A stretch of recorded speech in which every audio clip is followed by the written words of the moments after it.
Guys, you're not going to believe what I found. Check this out.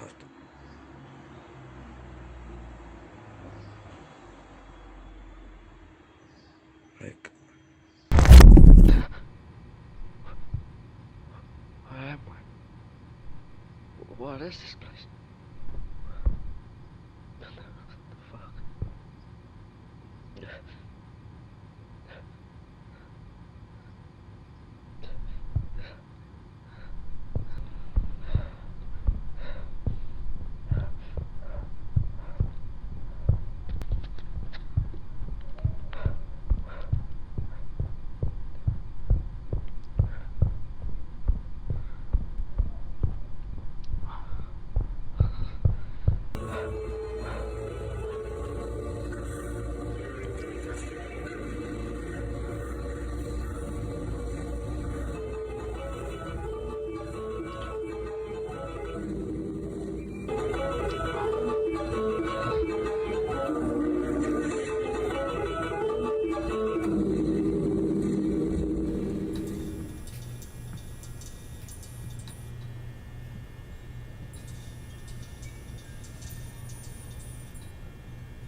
what's up, guys?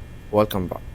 Today, we're going to be taking a look at the new Backrooms movie footage. First of all, I just want to say a huge thank you for 600 subscribers. We hit this milestone way faster than I expected, and I genuinely appreciate all the support you've been showing on the channel lately. Whether you've been here for a while or just recently subscribed, thank you so much. It really means a lot to me. Now, let's get into the video. One quick thing before we dive into today's topic though, I highly recommend checking out my last video on the Backrooms movie first if you haven't seen it yet. In my opinion, it's one of the best videos I've made so far, and it will also give you some important context that will make this one a lot easier to follow.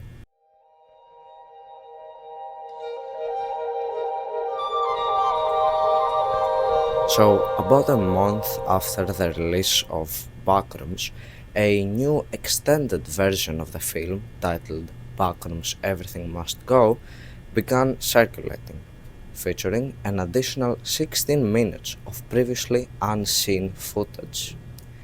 This segment does not continue the main narrative in a traditional sense. Instead, it appears after the credits as a standalone found footage sequence, separate from the core events of the film, while still tying into the wider Backrooms universe created by Kane Pixels.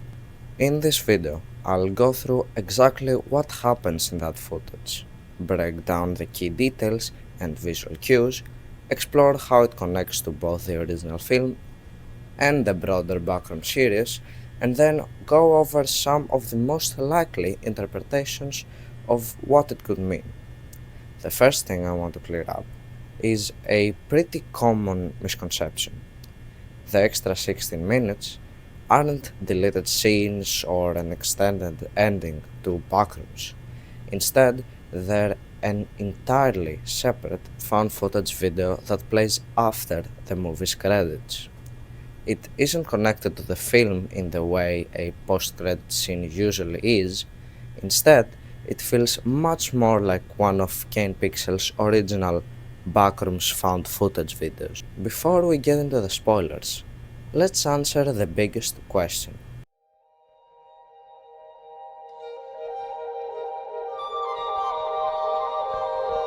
Is it worth watching? Personally, I think the extra footage is awesome. It's easily one of the coolest post-credit Easter eggs I've seen in a movie ever, and it feels like a genuine reward for anyone who sticks around after the credits. That being said, I don't think it's worth buying another movie ticket just for these 16 minutes.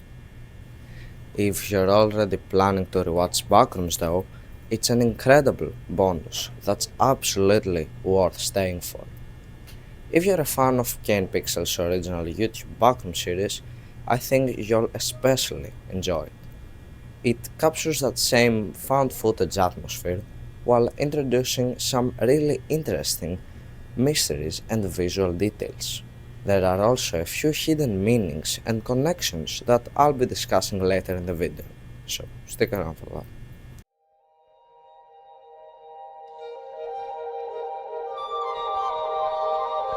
The footage follows three async employees as they explore the complex, while photographing and documenting their surroundings. Everything seems fairly routine until they discover something strange. Three "Everything Must Go" signs from Captain Clark's Ottoman Empire lined up in a row. Each sign is smaller than the previous one and is also sunken deeper into the floor, almost as if they're gradually disappearing into the complex itself. Curious about what they're looking at, the team begins investigating instead of moving on. They measure the distance between each sign, compare their sizes, and even cut pieces off each one to see if there are any physical differences between them. Eventually, they come up with a theory. If the pattern continues, then there should be a fourth sign that's smaller and buried even deeper, hidden somewhere behind the wall in front of them. They decide to test that theory by breaking through the wall. Sure enough, they're right. Behind it is another "Everything Must Go" sign that perfectly continues the sequence. But before they can study it for long, they notice something much stranger: a human like hand sticking out of the wall. Following the discovery, the team moves to the other side, where they encounter a mannequin holding the same captain's steering wheel seen in Captain Clark's Ottoman Empire.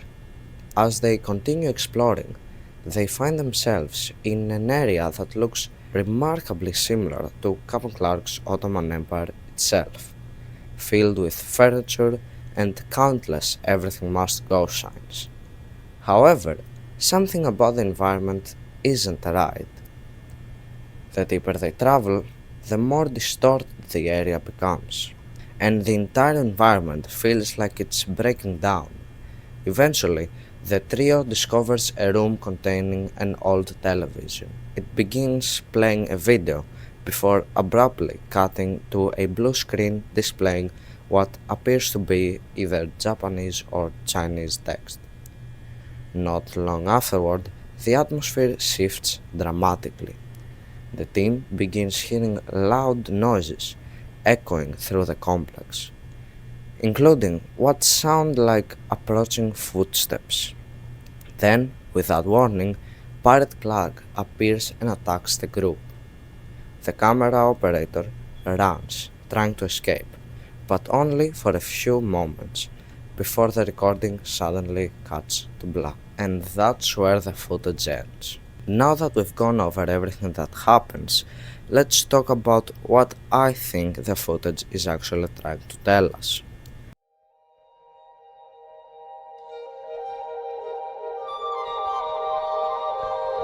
The biggest mystery is, without a doubt, the line of "Everything Must Go" signs.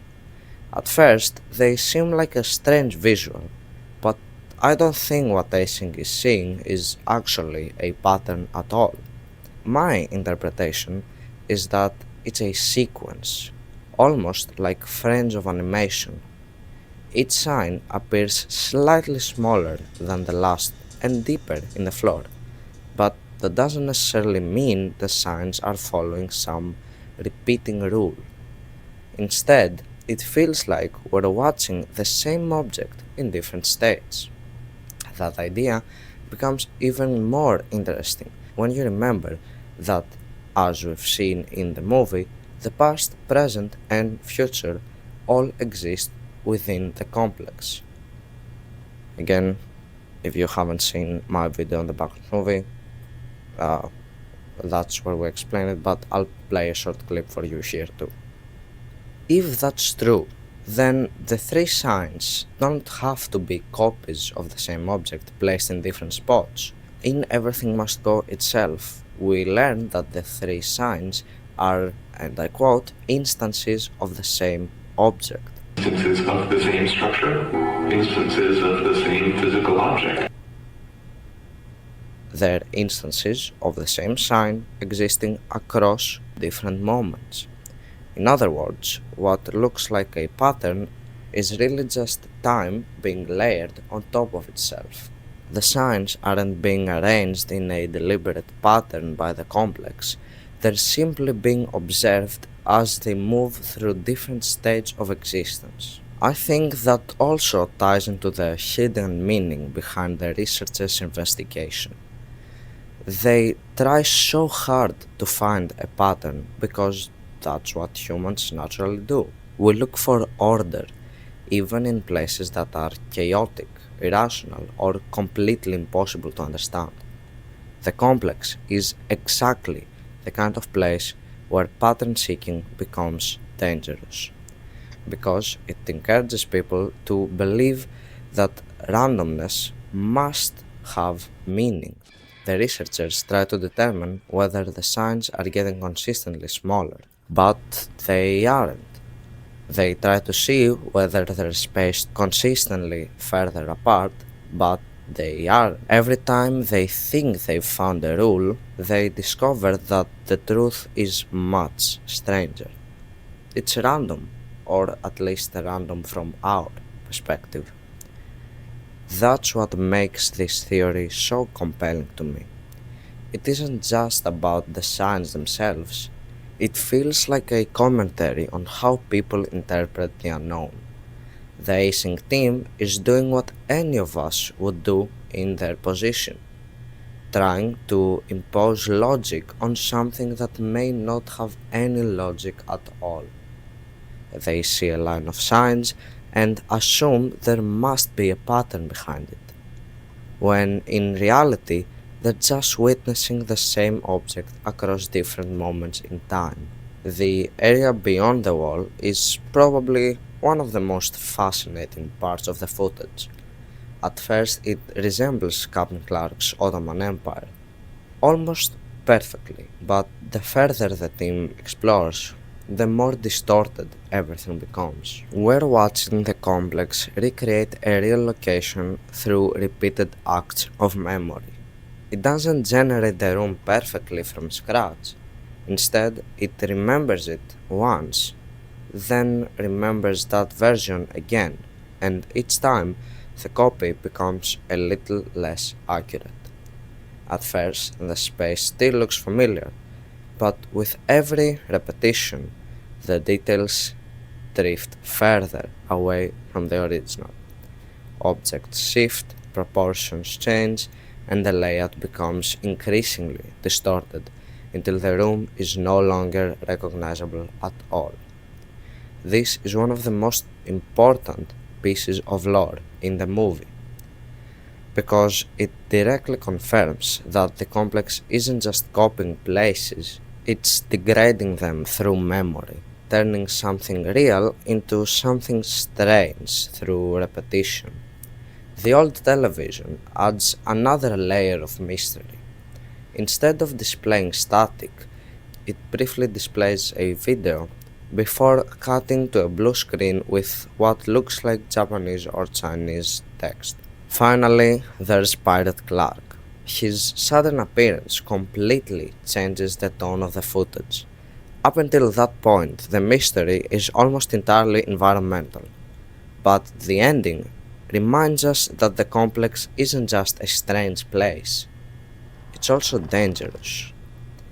Pirate Clark's attack is so abrupt that it almost feels like the complex itself is reacting to the team's investigation, as if breaking through the wall disturbed something that wasn't meant to be found. Of course, these are just my interpretations. Kane Pixels is known for leaving plenty of room for speculation, and that's part of what makes these videos so fun to analyze. I'm sure there are details I've missed, so if you notice something interesting, let me know down in the comments.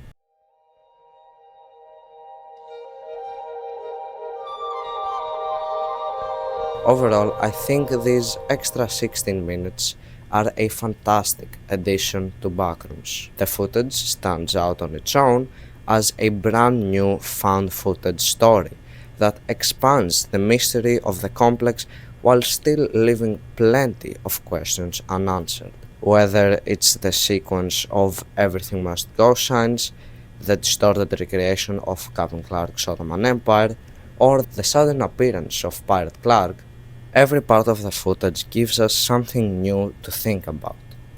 Even if none of the mysteries have definitive answers yet, that's part of what makes Kane Pixels Backrooms universe so interesting. It encourages discussion instead of explaining everything outright. I'd love to hear what you think. Do you agree with my theories, or do you have a completely different interpretation of what the footage was trying to show us? Let me know down in the comments. I always enjoy reading your ideas, especially with a series like this, where there are so many possible explanations. If you enjoyed this video, consider leaving a like and subscribing for more content just like this. And if you haven't already, be sure to check out my review and analysis of the original Backrooms movie. I've also got a couple of other videos you might enjoy as well. If you're interested in more Backrooms content, I recently uploaded a 100% playthrough of Backrooms Escape Together, where I complete every level and uncover all the game's secrets. And if you're a fan of the Amazing Digital Circus, I've also posted my full review of the finale, where I go over everything that happened and share my thoughts on the ending. Thanks for watching, and I'll see you in the next one. Bye bye.